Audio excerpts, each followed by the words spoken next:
한국기독교 이단상담소협회가 기자간담회를 열고 올해 이단 종교와 단체들의 활동과 주의점에 대해 설명했습니다.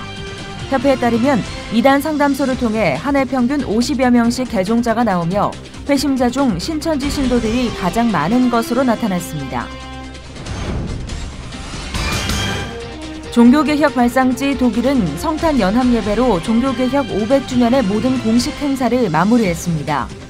특별히 독일 개신교회는 종교개혁 500주년을 계기로 교회의 연합과 일치를 위해 노력할 것을 다짐했습니다. 올 한 해 교계 이슈를 분야별로 정리합니다.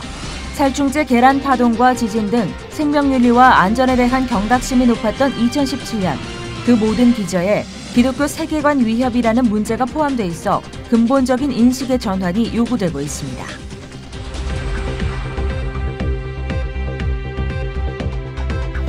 여러분 안녕하십니까? 도광농 목사입니다. 제천 화재 때 소방차 진입을 어렵게 만든 도로의 불법 주차가 많은 사람들의 비판을 받았습니다. 그러나 그곳의 불법 주차는 지금도 여전하다고 합니다. 사고 이전과 똑같은 형태로 주차되어 있는 모습이 보도되기도 했는데요. 사회안전 시스템 구축에 대한 요구가 높습니다. 물론 필요합니다만 안전 시스템 구축을 위해 가장 필요한 첫걸음은 시민의식부터라는 것 우리 모두가 잊지 말아야겠습니다. 첫 순서로 교계 뉴스부터 전해드립니다. 한국기독교 이단 상담소 협회가 올해 한국 사회에 가장 큰 피해를 끼친 이단으로 신천지와 하나님의 교회를 꼽았습니다. 내년엔 청년들을 대상으로 한 포교가 더욱 활발해질 것으로 보인다며 주의를 당부했습니다. 김효정 기자가 보도합니다. 한국기독교 이단상담소협회장 진용식 목사는 2017년 이단상담소를 찾은 이들 중 신천지 예수교 증거장막 성전 신도들이 가장 많았으며 하나님의 교회 세계복음선교협회 신도가 그 다음을 차지했다고 말했습니다. 또 최근 교주인 정명석 씨가 2018년 출소를 앞두고 있는 가운데 JMS의 움직임도 활발해지고 있다고 덧붙였습니다. 진 목사는 또 최근 청년들을 대상으로 한 이단 포교가 활발해지고 있어 주의가 필요하다고 강조했습니다. 특히 신천지의 경우 수능 시험을 본 수천 명의 명단을 갖고 조직적으로 접근한다며 교회마다 젊은 층을 대상으로 한 이단 대처 교육을 확대해 나가야 한다고 말했습니다. 학생이 50% 있고요. JMS 정명석 같은 단체는 70% 내지 80%가 청년 대학생입니다. 이 수능 본 학생들은 교회에서 철저히 관리하고 절대 성경 공부라든지 또 알지 못하는 MT 또 해외 연수 뭐 이런 거 갈 때 조심해야 된다는 거. 협회는 이단 대처에 있어 향후 주목해야 할 점으로 신천지 교주 이만희 씨의 건강 문제와 유력한 차기 교주 후보였던 김남희 씨의 이탈로 인한 조직 내 변동을 꼽았습니다. 새로운 보혜사가 나타났다고 하거나 또 다른 분파가 많이 생겨날 가능성도 있다고 언급했습니다. 협회에서 운영하고 있는 이단 상담소는 전국 11개로 한 곳당 작년 한 해 평균 30명에서 50명 정도가 회심한 것으로 집계됐습니다. 진 목사는 내년에도 이단 대처를 위한 다양한 활동을 이어갈 것이며 현재 상담소가 없는 대구 경북과 강원 지역 등에 기구를 확대 운영해 나갈 것이라는 계획을 밝혔습니다. C채널 뉴스 김효정입니다. 이어서 그 밖에 교계 소식 전해드립니다. 구세군과 연예인 합창단 엑스29이 지난 26일 소외 이웃을 위한 연탄 나눔 봉사를 펼쳤습니다. 연예인 합창단 엑스29는 나눔 콘서트 등을 개최해 얻은 수익금으로 연탄 10,000장을 마련했으며 이날 봉사를 통해 동구 저소득 소외계층 29세대에 직접 기탁했습니다. 행사에는 이모송 단장을 비롯한 46명의 연예인 합창단원과 구세군 대한본영, 남서울 지방본영, 송림 영문봉사단과 동구 자원봉사자, 지역 주민들이 함께 참여했습니다. 종교활동비는 비과세하되 종교인 통장에 입금된 금액을 관할 세무서에 신고하도록 하는 내용 등을 담은 소득세법 시행령 개정안이 26일 국무회의를 통과했습니다. 정부는 개정안에서 종교단체의 원천징수세액 반기납부 적용 요건을 완화하고 종교인 소득 원천징수 간이세액표를 마련해 종교인 소득에 대한 질문조사 범위와 절차를 명확하게 규정했다고 밝혔습니다.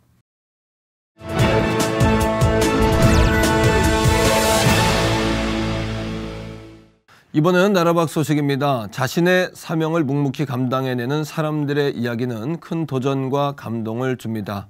편안한 삶을 포기하고 케냐 선교사로 떠난 미국인 의사 에릭 하스는 자신이 누군가를 돌볼 수 있는 기회를 선물 받았다고 말합니다. 케냐에서 전해온 소식입니다.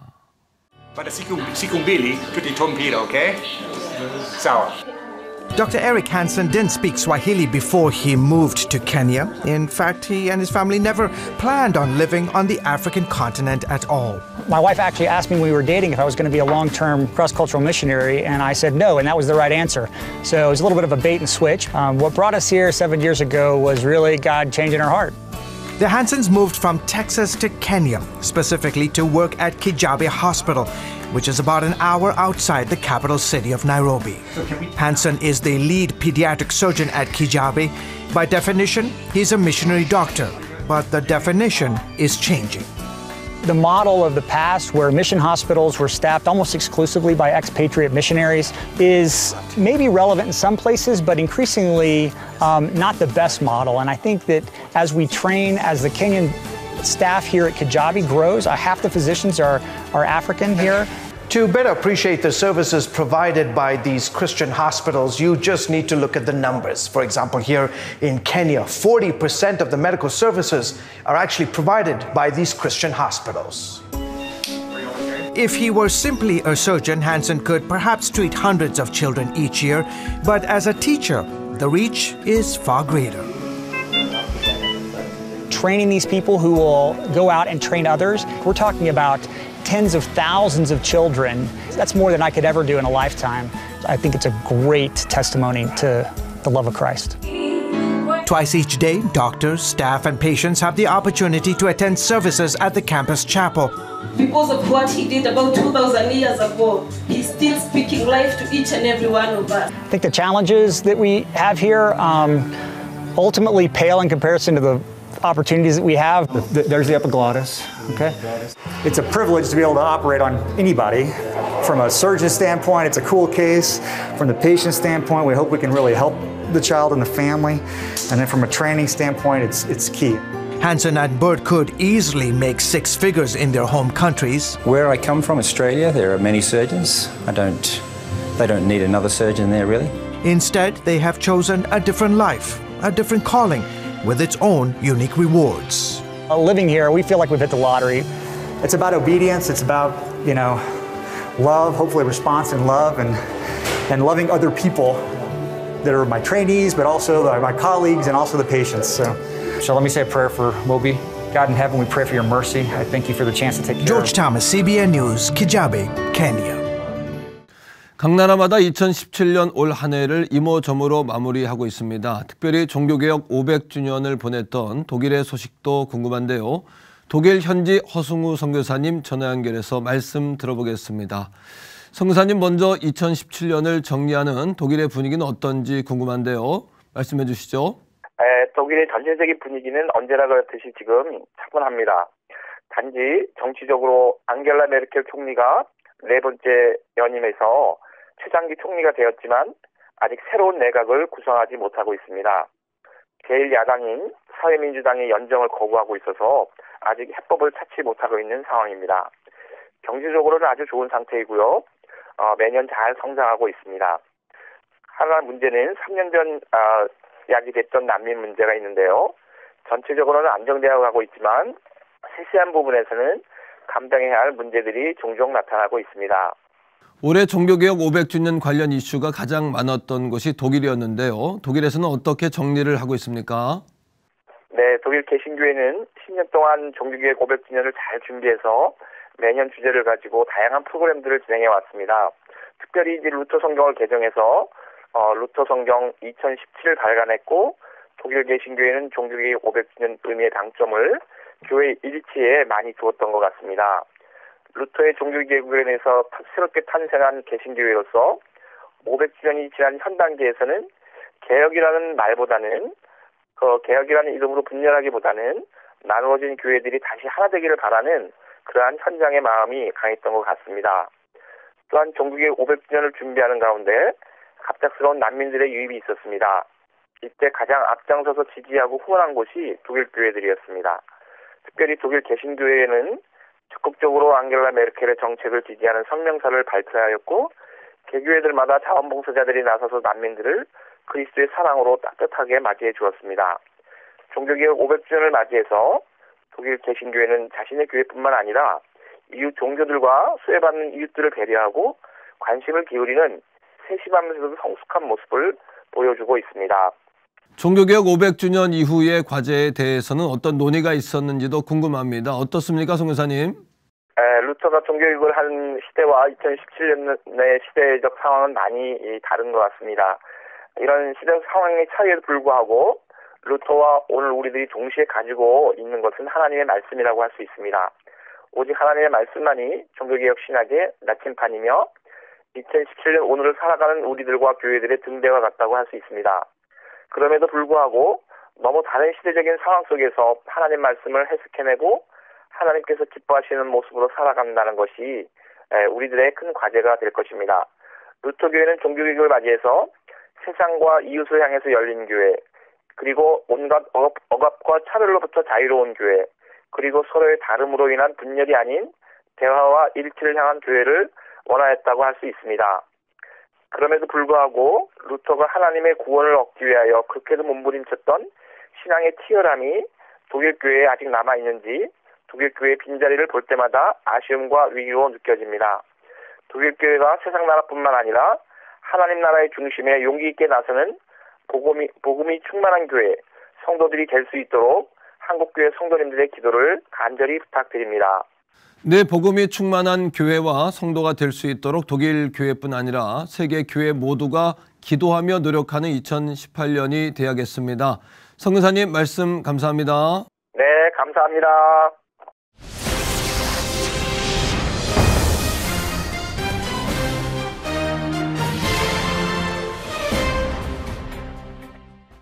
(2017) 교계결산 세 번째 시간입니다. 오늘은 신학교 문제로 불거진 교육 분야 이슈를 비롯해 과학과 생명에 관련된 내용 취재기자와 함께 짚어보겠습니다. 조영현 기자 나왔습니다. 기자님 안녕하십니까? 네, 안녕하십니까? 예, 2017년 신학교 문제를 먼저 짚어보겠는데요. 네. 그 총신대 사태가 이제 진정 국면이 아니라 계속해서 악화되는 것 같은데 어떤 내용입니까?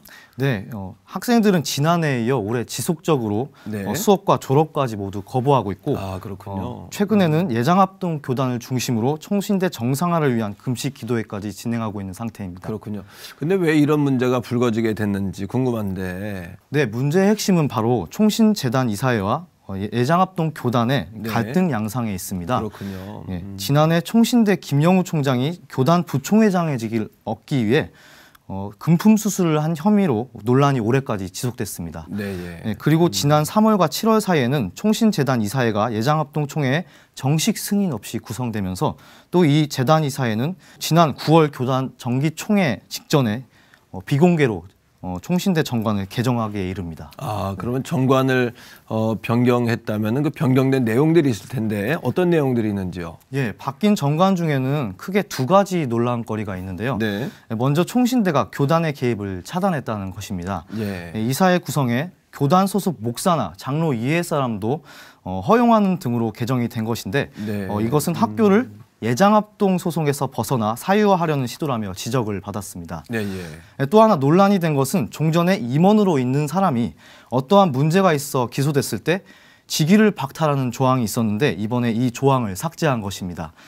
그래서 김 총장이 지난 9월에 기소된 사실이 총장으로서 자리를 유지하는 데 영향을 주지 못하도록 미리 장치를 해놓은 것이 아닌가로 많은 규탄을 받고 있습니다. 그렇군요.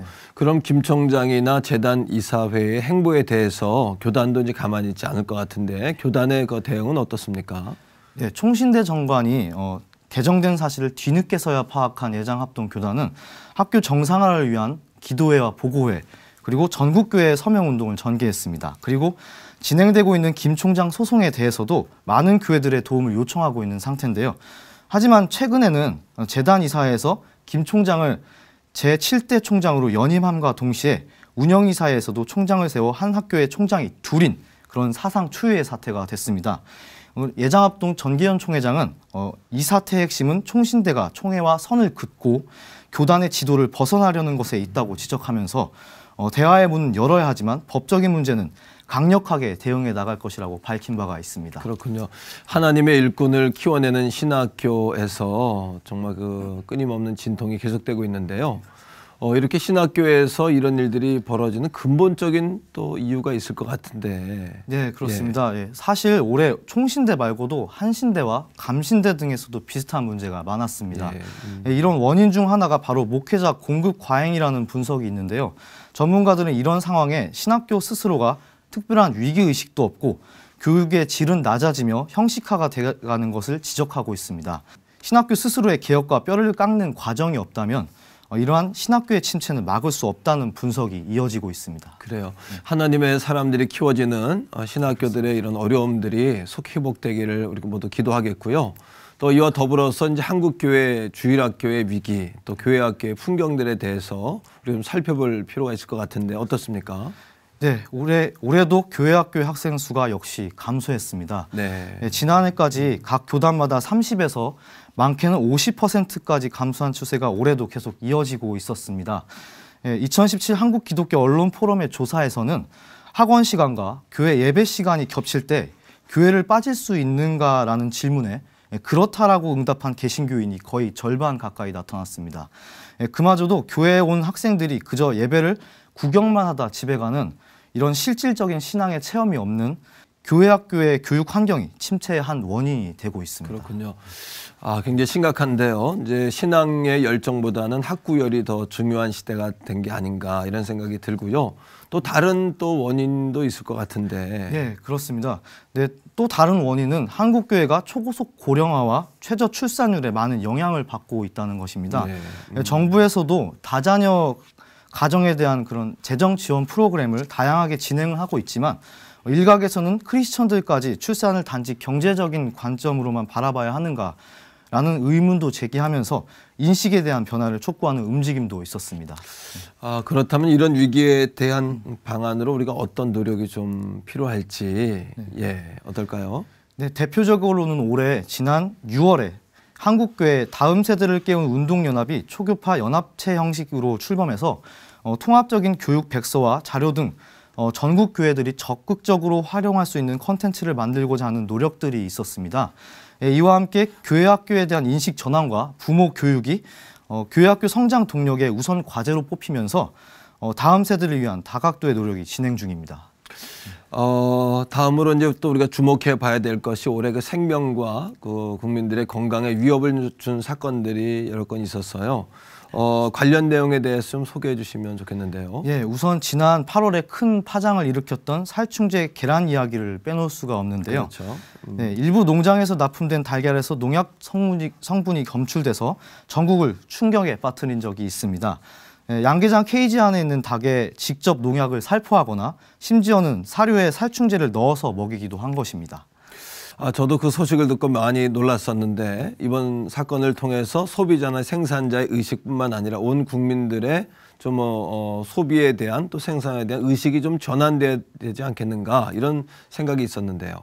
예, 그렇습니다. 농장주들은 습했던 이번 여름 날씨 속에서 개선된 환경을 만들려면 계란 단가가 급격히 올라가게 돼 쉽게 개선을 할 수가 없다고 말합니다. 하지만 전문가들은 살충제 달걀 이번 사태는 농장주들의 안일함과 이기적인 소비자들의 소비 행태 등으로 인해 발생했다고 분석하고 있는데요. 또 이뿐 아니라 더욱 극심해진 미세먼지와 또 생리대 사건, 패스트푸드 유해물질 검출 사건들도 이슈가 됐습니다. 이런 사건들의 원인에는 결국 물질 만능주의로 인해 환경과 생명 보호는 뒷전이 돼버린 것과 이웃만을 챙기는 기업들의 행태, 그리고 정부의 안일한 대책 등으로 분석되고 있습니다. 그렇군요. 세상이 참 많이 변하고 있는데요.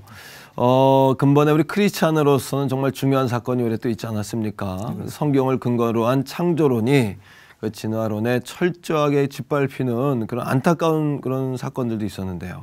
네, 지난 9월에 박성진 중소벤처기업부 장관 후보자가 청문회 후 자진 사퇴한 일이 있었습니다.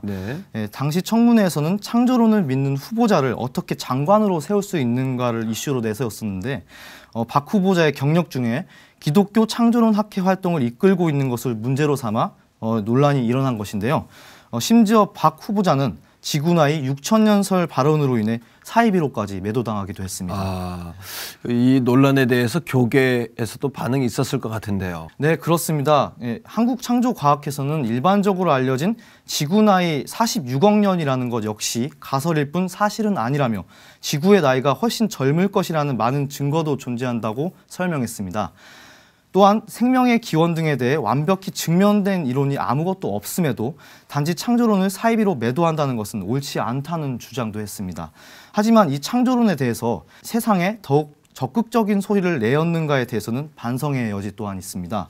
창조론이 진화론 앞에서 사이비 취급을 받는 하급견해가 아닌 의미 있는 이론으로 인정받을 수 있도록 교계에 더욱 활발한 대응이 필요하다고 주장하고 있습니다. 네, 맞습니다. 올해의 마지막 이제 이슈를 좀 다뤄보겠는데요. 이제 한 달 반 정도 지났는데 포항에서 지진이 있지 않았습니까? 네, 그것에 대해서 좀 전해주시죠. 네, 포항 지진은 지난 11월 15일 오후 2시 반경 포항시 흥해읍 부근에서 5.4의 규모로 일어난 지진입니다. 그 당시 지진으로 수많은 포항 주민들이 집을 빠져나와 학교와 체육관 등으로 피신을 했는데요. 도로와 건물뿐 아니라 많은 교회도 피해를 입었습니다.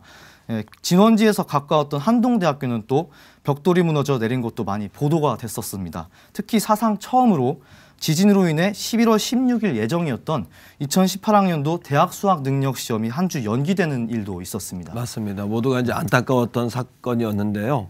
한국교회나 사회 전반에 어떤 도움의 손길들이 좀 있었는지 이것도 좀 궁금한데요. 네. 한국교회 봉사단과 포항시 기독교연합회, 특히 포항 기쁨의 교회 등 많은 교회들이 포항 지진을 섬김과 봉사의 기회로 삼아서 아직까지 집으로 돌아가지 못한 이재민들에게 도움을 주고 있습니다. 또 정부 지원 대상에서 제외된 지진 피해 교회들에게도 지원을 이어가고 있는 중이라고 합니다. 이처럼 한국교회가 올해같이 많은 어려움에 처해 있는 중에도 공동체를 향한 섬김과 사랑의 끈은 놓지 않았던 2017년 한 해가 될 것으로 기억되고 있습니다. 그렇군요. 2017년 한 해 어려운 일들이 정말 많았었는데 새해에도 한국교회가 이런 어려움들을 이겨내려면 어떻게 해야 될까 이런 고민들이 있거든요. 종합해보면 모두 기독교 세계관에 대한 도전이 정말 치열했던 한 해였던 것 같습니다. 그렇죠. 총신대가 일반 대학처럼 되려는 움직임과 세상의 기준을 따라가려는 다음 세대, 물질 만능주의로 인해 인간 존엄 사상은 뒷전이 돼버린 세태, 그리고 무시당하고 있는 창조론, 이런 반기독교 세계관의 위협에 대해서 한국교회가 올해의 시행착오를 교훈으로 삼아서 진정성 있는 논의와 실질적인 대응 방안을 모색해야 한다는 제언이 이어지고 있습니다. 그렇군요. 올 한 해 정말 어려운 가운데에도 하나님께서 도우신 한 해였는데 새해에도 또 여러 가지 일들 가운데 하나님의 도우심을 저희가 이제 기도해야 되겠고 또 교회와 성도들이 공정성과 공공성을 회복하는 정말 빛이 되고 소금이 되는 그런 한 해가 되면 좋겠다. 연말에 그렇게 우리가 기도하면 좋겠다는 생각을 다시 하게 됩니다. 조 기자님 오늘 말씀 감사합니다. 고맙습니다. 네, 감사합니다.